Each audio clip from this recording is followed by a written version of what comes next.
There were 1,932, which is 0.19% candidates who obtained an overall mean grade A in the year 2025 KCSE examination.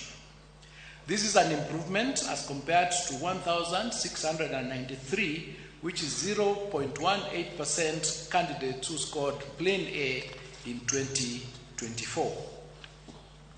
The number of candidates with direct university entry qualifications of mean grade C plus and above was 270,715, which is 27.18% in the year 2025 KCSE examination.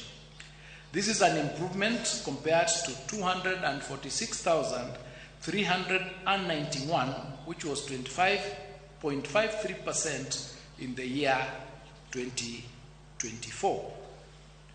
The number of candidates with grade C minus and above was 507,131,